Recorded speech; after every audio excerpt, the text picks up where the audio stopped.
un hombre que dice que era ferviente de espíritu y poderoso en las Escrituras. Es decir, que el problema de la iglesia de Corinto no era que tuvieron un pésimo o un mal liderazgo o habían recibido una mala enseñanza, en absoluto, más bien todo lo contrario. La iglesia de Corinto, los hermanos que se congregaban en esa congregación, habían venido de la idolatría, del paganismo. La inmensa mayoría de los miembros de la iglesia no eran de origen judío, por lo tanto, antes habían sido idólatras. Había hermanas en la congregación que antes de convertirse habían ejercido lo que se llamaba la prostitución sagrada. De ahí que Pablo a esa iglesia le diga a las mujeres que se pongan un velo, que se cubran la cabeza, porque la señal de que una mujer en Corinto, en algunos templos estaba o había practicado la prostitución, es que se rapaban el pelo. Entonces, cuando estas mujeres se convertían al Señor, pues lógicamente, simplemente mirándolas, todo el mundo podía saber cuál había sido su pasado, y para no avergonzarlas y para que nadie le tuviera por qué recordar lo que estas mujeres habían practicado, Pablo le dice solamente a la iglesia de Corinto, no se lo dice a todas las mujeres de todas las iglesias de la época, sino solamente a esa iglesia, por lo que les estoy contando, que hasta que les crezca el cabello, hasta que tengan el pelo, pues se cubran, se pongan un velo, y así de esa manera pues nadie se tiene por qué estar fijando ni recordándole a nadie su pasado. Dice, pero una vez que le haya crecido el cabello, el pelo, pues la Biblia dice que en lugar de velo a la mujer se le dio el pelo. Por lo tanto, ya no tenía necesidad de cubrirse. Todo lo que salga de ese contexto, pues no tiene ningún sentido, ¿no? Y menos hoy en día. Pero aparte de este tema, había muchos problemas en la iglesia local de Corinto. La Santa Cena, lo que se conoce en aquel tiempo como una especie de ágape, una especie de fiesta, de celebración, pues también había problemas porque no era como nosotros hoy en día, que le repartimos a cada uno su copita y su trozo de pan, sino que se hacían unos banquetes, se hacían unas fiestas, unas celebraciones tremendas en las iglesias, y había gente pudiente, gente con dinero, con recursos, que llevaba mucha comida, mucha bebida a los lugares donde se reunían, y otros hermanos menos pudientes pues no llevaban prácticamente casi nada. Incluso llegaron en algunas ocasiones algunas personas, miembros de la iglesia de Corinto, a embriagarse, a emborracharse dentro de los cultos, dentro de la iglesia, y otros tantos problemas. Seguramente Pablo le escribió a la iglesia de Corinto más de una carta. Nosotros solamente tenemos dos en el Nuevo Testamento. La conocemos como Primera de Corintios y Segunda de Corintios. Pero él hace referencia a otras cartas que no las tenemos en el Nuevo Testamento. Pero las dos cartas que tenemos nos van a dar mucha información sobre el estado espiritual de dicha congregación. Quiero invitarles, por favor, si han traído su Biblia en esta tarde, que vayan abriendo en Primera de Corintios el capítulo 3. Por favor, Primera de Corintios capítulo 3. Vamos a analizar algunas características de esta iglesia, y mientras estoy exponiendo el tema de esta tarde, que lo hemos titulado Cristianos Carnales, usted pregúntese a sí mismo si usted cumple con estas características o no. Espero que no. Voy a comenzar a leer a partir del versículo 1. Primera de Corintios capítulo 3, a partir del versículo 1 en adelante. La palabra del Señor dice así: de manera que yo, hermanos, no pude hablaros como a espirituales, sino como a carnales, como a niños en Cristo. Os di a beber leche y no vianda, porque aún no erais capaces, ni sois capaces todavía.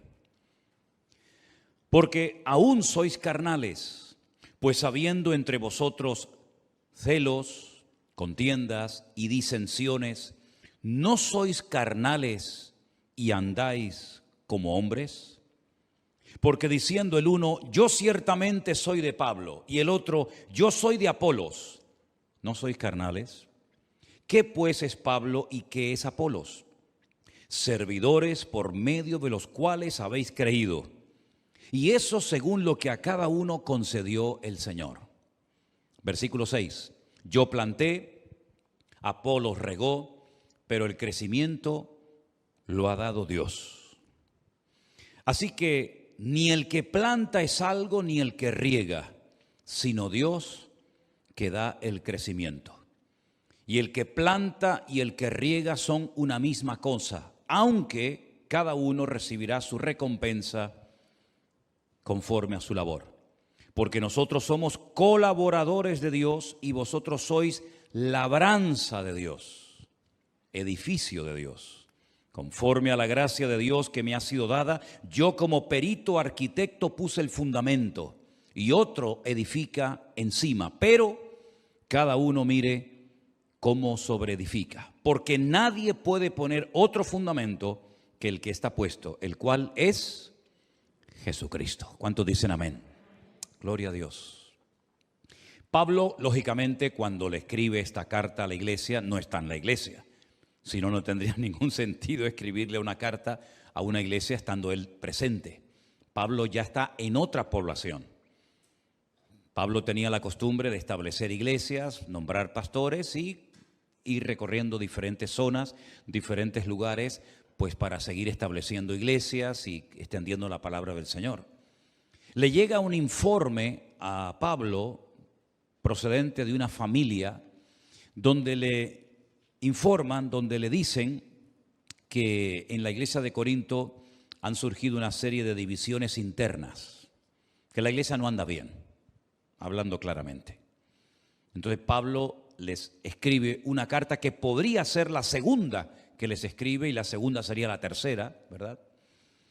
Y una de las cosas que el apóstol Pablo destaca en este mensaje del capítulo 3 es que él está hablando a creyentes. En el versículo 1, cuando dice, de manera que yo, hermanos, esa expresión, esa palabra hermanos, Pablo la utiliza única y exclusivamente para hablarle a creyentes. No es una palabra que Pablo utiliza para dirigirse a todo el mundo. No, cuando él habla de hermanos, habla de gente convertida. Habla de miembros de la iglesia de Corinto. No habla a la gente de la calle que no conocen el evangelio, ni han tenido un encuentro personal con Cristo. Cuando él dice hermanos, se está dirigiendo a los miembros de la congregación, los que han entendido el evangelio, los que ya llevan tiempo congregándose en esa iglesia. Por lo tanto, esto es muy importante, porque lo que a continuación les va a decir Pablo va dirigido única y exclusivamente a creyentes, no a inconversos. No a gente que no ha entendido el evangelio, sino a creyentes, cristianos, seguidores de Cristo. Y a esos hermanos de esa iglesia les dice, yo no pude hablaros como a espirituales, sino como a carnales, como a niños en Cristo. Si os dais cuenta, Pablo habla de dos tipos de creyentes. Creyentes que los llama él espirituales y creyentes que los llama, como dice aquí, carnales. Y también utiliza la palabra o la expresión niños en Cristo. Busqué la palabra carnales. Saben que el Nuevo Testamento se escribió en griego. Y la palabra que utiliza Pablo cuando habla de carnales es esta que veis ahí en la pantalla. Sarquicos. Y la traducción literal de esa palabra sería mundanos. Mundanos. Es decir, no se estaban comportando los hermanos, los cristianos, los creyentes de la iglesia de Corinto como creyentes, sino como auténticos mundanos, carnales, dice aquí esta versión Reina Valera.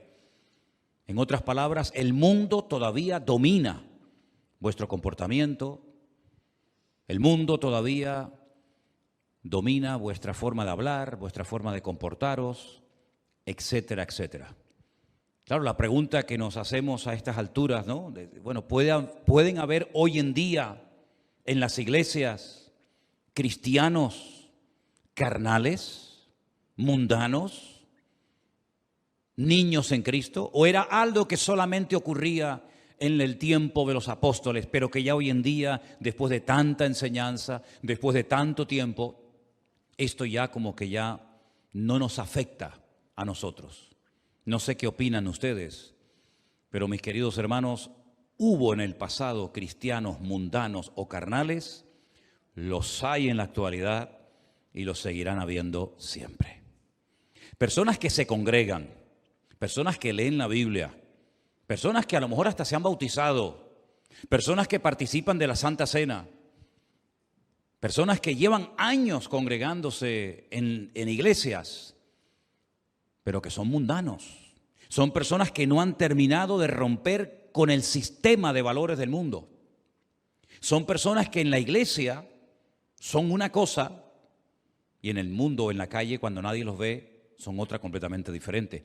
Incluso a veces hasta dentro de la misma congregación se comportan como si estuvieran con mundanos o con inconversos. Y Pablo dice que a ese tipo de creyentes no cuestiona su conversión, lo que sí está cuestionando es su madurez, su estabilidad, su firmeza en el Señor, su santidad. Dice que no, a ese tipo de personas no se le puede hablar en términos espirituales. Fijaros cómo una persona por su falta de madurez o de desarrollo en el Señor puede verse limitado a la hora de recibir enseñanza profunda en el Señor. A Pablo estoy convencido de que le hubiera gustado muchísimo hablarle mucho más profundo, darle una enseñanza mucho más profunda a los hermanos de Corinto, pero dice, no pude hablaros como a espirituales, sino como a carnales, como a niños en Cristo. En esta misma epístola, pero más adelante en el capítulo 13, el apóstol Pablo dice, cuando yo era niño, hablaba como niño, pensaba como niño, juzgaba o me comportaba como un niño. Mas cuando ya fui hombre, dejé lo que era de niño. Son las distintas etapas de la vida. No se le puede pedir a un niño pequeño que hable, que se comporte, que actúe como un adulto, ni tampoco se le puede pedir a un adulto o se espera de un adulto que se comporte como un niño, porque cada etapa, cada edad de la vida, pues lleva unas características, ¿no? Y el apóstol Pablo dice que estos hermanos de la iglesia de Corinto no habían madurado. Los llama mundanos, sarquicos, es la palabra griega que aparece, carnales, niños en Cristo. Dice que les daba leche, que es lo que comen los niños, no alimento sólido, vianda, porque no eran capaces, ni sois todavía en el momento actual, en el momento de recibir la carta, todavía no habían madurado. Dice, sois carnales, se lo vuelve otra vez a repetir. ¿En qué se basaba Pablo para hablar con tal contundencia a la iglesia? ¿En qué se basaba Pablo? ¿Qué observaba en ellos para llamarles niños, carnales, mundanos? Bueno, ahora lo dice. Hay entre vosotros, versículo 3, celos, contiendas y disensiones. Es decir, la forma como ustedes se están comportando dentro de la iglesia, no digo fuera, sino dentro de la congregación, es una forma típica de un mundano. Son las características típicas de una persona carnal, una persona celosa, envidiosa, que crea divisiones, que hace grupitos, ¿verdad?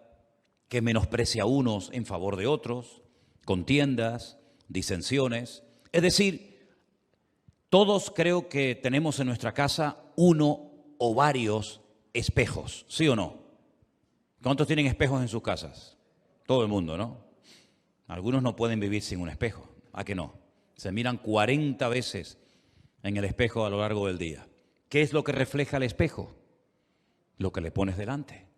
No te enfades con el espejo si te ves gordo, si te ves viejo, si te ves arrugado, si te ves demasiado canoso, si te ves... No te enfades con el espejo. El espejo proyecta lo que le ponen delante. Ni más ni menos. Hay un espejo en el mundo espiritual en el cual podemos ver nuestra realidad. No lo que me gustaría, sino la realidad mía presente en el momento actual. Y es que mi nivel de madurez se refleja en la forma como me relaciono con mis hermanos en Cristo. Es decir, si tú eres una persona que busca la paz, que no eres celoso, que no eres envidioso, que no te sientes siempre ofendido, una persona que no crea divisiones, ni chismorreos, ni críticas, pues estás demostrando que has entendido lo que es el Evangelio y moverte en paz y en armonía en el cuerpo de Cristo. Si por el contrario reaccionas como estos hermanos de Corinto, de una forma carnal, mundana, hablando mal, pensando mal, criticando, juzgando, cuestionando, etc., entonces es el espejo en el que te puedes ver a ti mismo y te puedes ver reflejado y demostrarte a ti mismo de que tal vez lleves mucho tiempo en la iglesia, tal vez lleves mucho tiempo leyendo la Biblia y sepas mucho de la Biblia, pero como persona, como creyente, tú no has madurado, no has crecido, no te has desarrollado, te has quedado estancado en ese nivel de niño y te comportas como un niño. Te comportas como un niño, hablas como un niño, piensas como un niño, reaccionas como un niño, y todo eso es la evidencia más que clara de que no ha habido madurez, desarrollo en tu vida. Hay otra carta muy bonita y muy interesante que seguramente ustedes la han leído en otras ocasiones, que es la carta a los Hebreos. Conocéis la carta a Hebreos, ¿verdad? No se sabe exactamente quién la escribió, hay muchas opiniones, eso es lo de menos. Pero hay una parte en esa carta en la que el autor dice, debiendo ser ya maestros. Un maestro es una persona que enseña. Un maestro es una persona que tiene algo que compartir y enseñar a los demás. Dice, debiendo ser ya maestros después de tanto tiempo, todavía tenéis necesidad de leche y no de alimento sólido, porque sois inexpertos en la palabra de Dios. Fijaros que no solamente era un problema de los corintios, era también un problema de los gálatas y un problema de los tesalonicenses y un problema de los romanos y un problema que ha habido siempre a lo largo de la historia.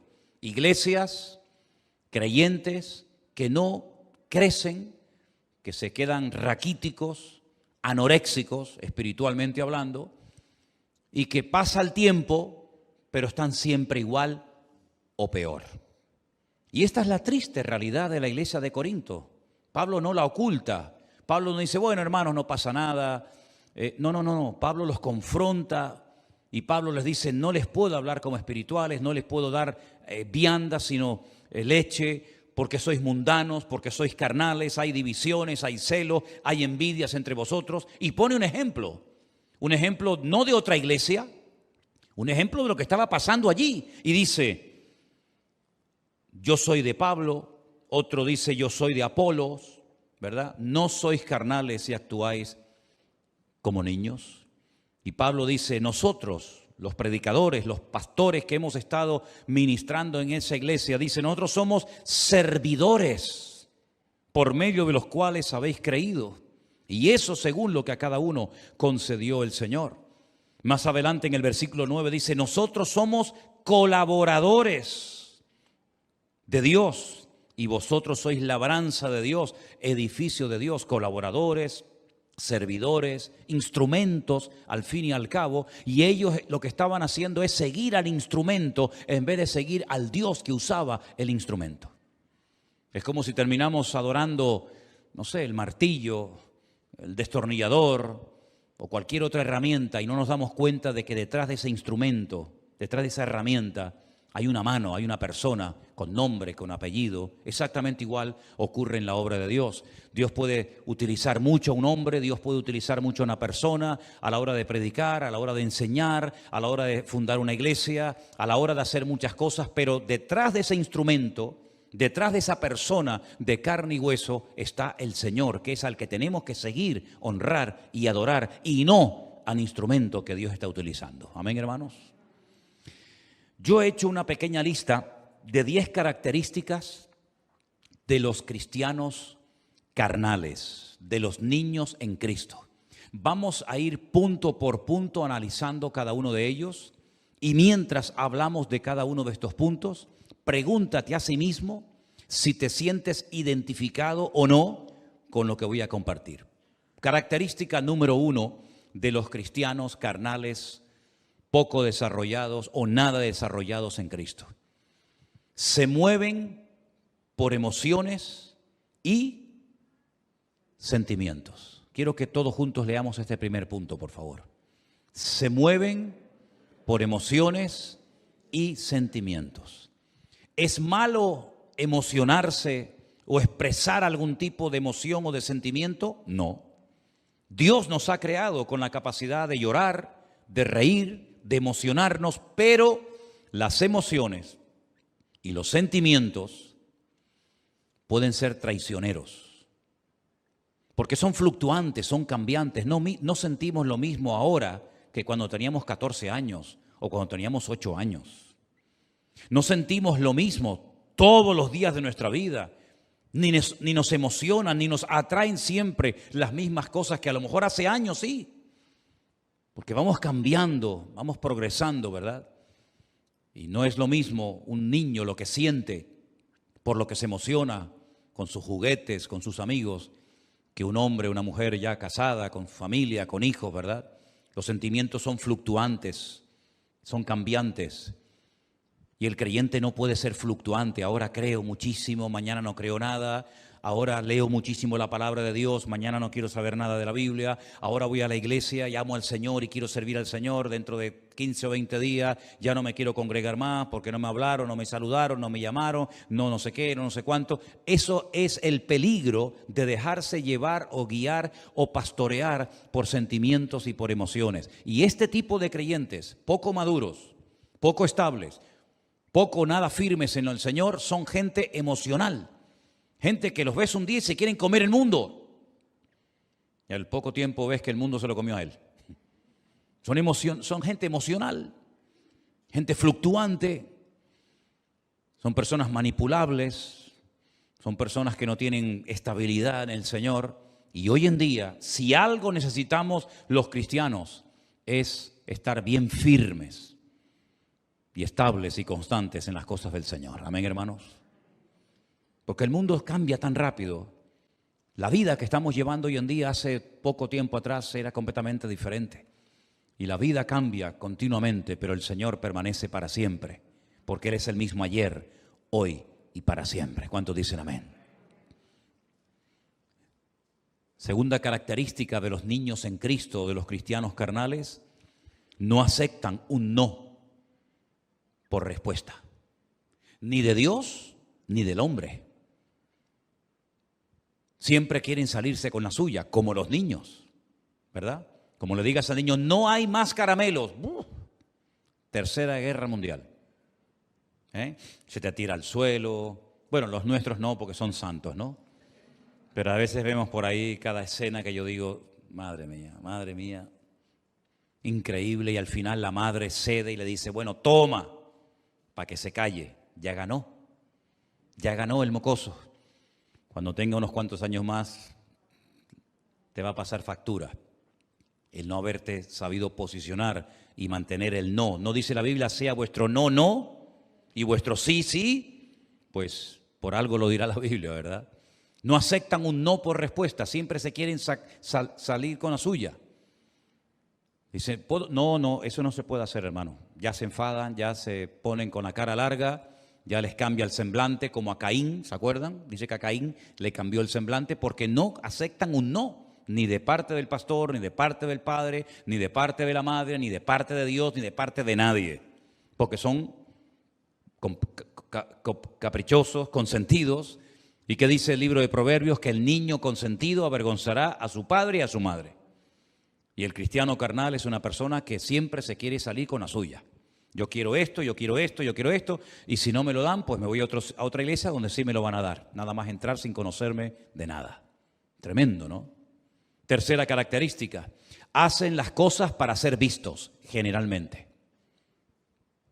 No pueden pasar desapercibidos, no saben estar quietos, no saben estar ahí sentaditos. Siempre tienen que salir en todas las fotografías. El yo siempre está por delante. Yo no sé qué, yo no sé cuánto, el yo y el yo. ¿Y qué dijo el apóstol Pablo hablando del ego o del yo? Ya no vivo yo, mas vive Cristo en mí. El niño siempre quiere controlar la conversación, donde están los abuelos, donde está la tía, donde están los hermanos. El niño siempre quiere llamar la atención. Y el niño en Cristo es exactamente igual. Cuarto lugar, el niño en Cristo, la persona inmadura en Dios, se ofende fácilmente. ¿Saben por qué? Porque espera recibir de la gente algo y cuando no lo recibe se ofende. ¿Cuántas veces yo les he enseñado y les he dicho, hermano, escúcheme bien, si usted no se quiere sentir ofendido, nunca, no espere nada de nadie. Como usted espere algo, lo que sea, de alguien y no se lo da, no lo recibe, se va a sentir mal. No espere nada de nadie, pero de Dios espere lo que el Señor tenga preparado para usted. Pero el niño en Cristo, la persona inmadura, se ofende cuando no cuentan con él, cuando no le hablan, cuando no sé qué, porque son personas que siempre intentan destacar por encima de los demás. No saben pasar desapercibidos y cuando se les dice que esperen o que oren o que busquen al Señor y que no se precipiten, que no actúen precipitadamente por impulsos, por emociones o sentimientos, se ofenden. Algo que también hemos leído en esta tarde, punto número 5, es que son celosos. Usted no es celoso, ¿verdad? ¿Usted es celoso? ¿Es celosa usted?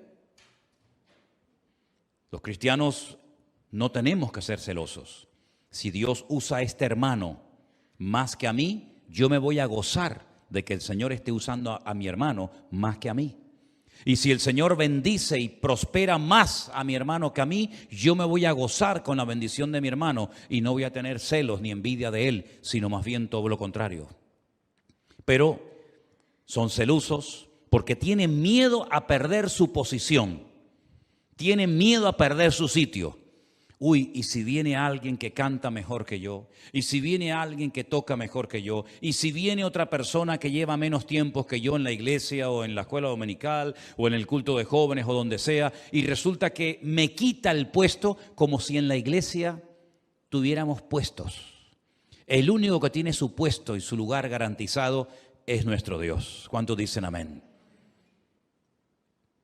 Porque algo muy importante que he aprendido en el reino de Dios, que no hay nadie imprescindible, pero el creyente inmaduro, el niño en Cristo, el mundano, el carnal, se siente imprescindible. Y el Señor nos ha mostrado 1000 veces que en la iglesia de Cristo no hay nadie imprescindible. ¿Cuántos dicen amén? Se murió Pablo, el apóstol Pablo, una tremenda pérdida. Seguramente muchos hermanos lamentaron que lo ejecutaran en Roma. ¿Qué va a pasar ahora? Nada. La iglesia siguió adelante. Y murió Juan y Santiago y Timoteo. Y murieron todos los apóstoles de Cristo. ¿Y qué pasó con la iglesia? Siguió adelante, no pasó nada. Y vinieron persecuciones, y vinieron herejías, y vinieron personas a hacer daño a la iglesia. ¿Y qué pasó con la iglesia? Siguió adelante. Porque la promesa de Dios es que las puertas del Hades, del infierno, no prevalecerán contra la iglesia. Si no estoy yo, estará otro, y si no está otro, está otro. No pasa nada, el Señor cuida de su iglesia. Y si no es presencialmente, es por internet. Y si no es por internet, no se preocupen ustedes que el Señor es fiel y nunca nos va a abandonar. El único imprescindible en la casa de Dios, en la iglesia, es Él, el dueño, la cabeza de la iglesia. Ni tú ni yo somos imprescindibles. ¿Cuánta gente ha pasado por esta iglesia? ¿Cuánta gente ha pasado? Y la iglesia sigue avanzando, sigue adelante. Porque la iglesia no es del hombre. Una verdadera iglesia, quien la sustenta y quien la cuida es el dueño de la iglesia, que es el Señor Jesucristo. Y si no toca uno la batería, no te preocupes, mañana viene otro. Y si no, no pasa nada. Y si no hay pastor, vendrá otro. Y si no, siempre es así. El Señor nos ha demostrado que al único que tenemos que anhelar que esté siempre es a Él y a su presencia. Un punto muy importante también, el número 7, es que siempre están a la defensiva. Cualquier mensaje que uno predique ya se lo toman, se sienten aludidos, porque siempre están con la escopeta cargada, siempre están con las uñas para afuera, a la defensiva. Esto lo está diciendo por mí, seguro. Yo sé que esto me lo está diciendo a mí. Gracias al Señor, con 60 años que voy a cumplir dentro de poco tiempo, nunca he necesitado de un micrófono para decirle a una persona en su propia cara lo que he sentido de parte de Dios decirle. No necesito utilizar el púlpito para decirle a usted, hermano y hermana, lo que creo de parte de Dios que le tenga que decir. ¿Cuántas veces, tal vez ustedes no lo saben, porque si no lo digo, ¿cómo lo van a saber? Pero ¿cuántas veces ha terminado un culto y se me han acercado unas cuantas personas y me han dicho, hermano, hoy el mensaje era todo para mí? Hoy el Señor me habló y resulta que hace 10 minutos me lo dijeron 4 personas y él o ella no se habían dado cuenta. Porque la palabra de Dios es para todos. Y cuando un pastor, por lo menos yo no sé lo que hacen los demás ni me interesa, pero yo cuando predico para toda la congregación y que cada uno sea ministrado conforme a la necesidad de su corazón. Y si el Espíritu Santo te ha hablado y te ha sentido aludido, no te ofendas, dile gracias Señor, porque en esta iglesia cada vez que vengo, tú siempre me hablas. ¿Cuántos dicen amén? Yo particularmente, yo he sido muy pocos años miembro de iglesia porque desde muy joven estoy predicando. Casi de los 17, 18 años estoy predicando y pocas veces he sido miembro de una iglesia. Pero si yo tuviera que elegir una iglesia para mí, para mi familia, jamás me congregaría en una iglesia donde no me sienta aludido. Jamás me sentaría en una iglesia donde me sienta siempre cómodo. Predique de lo que predique el pastor, hable de lo que hable el pastor, el mensaje siempre me pasa por encima de la cabeza. Yo no me congregaría en una iglesia así, porque yo no vendría a una iglesia para que me pasen la mano. Yo no vengo a una iglesia para que me digan qué guapo y qué bonito que soy. Yo vengo a una iglesia para que mi Dios me confronte y me saque la basura que llevo dentro y pode las ramas secas y trate con mi vida y me cambie. Porque la iglesia es el taller de Dios. Es el lugar donde el Señor pone el dedo en la llaga y nos hace ver cosas que a lo mejor nunca en la vida fuimos conscientes de que ese pecado, esa actitud, esa mala costumbre, esa mala palabra, la llevo arrastrando toda mi vida y no me he dado cuenta hasta el día de ayer que el pastor predicó de ese tema. ¿Qué te parece? ¿A quién le ha pasado eso alguna vez? Venir a la iglesia y escuchar una palabra y decir, pero si este soy yo, el Señor me está hablando a mí. Eso me pasó a mí las primeras veces cuando yo me congregaba, recién convertido. Miraba a los lados, créame, literalmente lo digo, no exagero. Miraba a la derecha, miraba a la izquierda, miraba detrás. Pensaba que estaba yo solo en la iglesia porque todo lo que predicaba aquel hombre, me sentía yo aludido y me estaba hablando a mí. Pero no era él, era el Señor a través de él que me estaba hablando a mi vida. ¿Cuántos dicen amén? Y esa es la señal de una iglesia donde está el Espíritu de Dios. Hermano, no me digan a mí, si el Señor Jesucristo, con todo mi respeto, voy a poner este ejemplo, entrara ahora mismo por el pasillo de esta congregación y subiera a este púlpito, lógicamente yo me sentaría, faltaría más. Y Él cogiera el micrófono en la mano, aunque yo creo que no le haría ninguna falta. Pero si el Señor Jesucristo se subiera en esta tarde a esta plataforma y nos mirara a cada uno de nosotros a la cara, ¿no tendría nada que decirnos? ¿Sí o no? Vamos, yo estoy ahí sentado y me mira así el Señor Jesucristo y yo, no quiero decir nada feo, pero vamos, tráigame tierra, porque solamente una mirada de Cristo se le dirigió a Pedro, no le dijo ni mu, y Pedro dice salió y lloró amargamente. ¿Se acuerdan?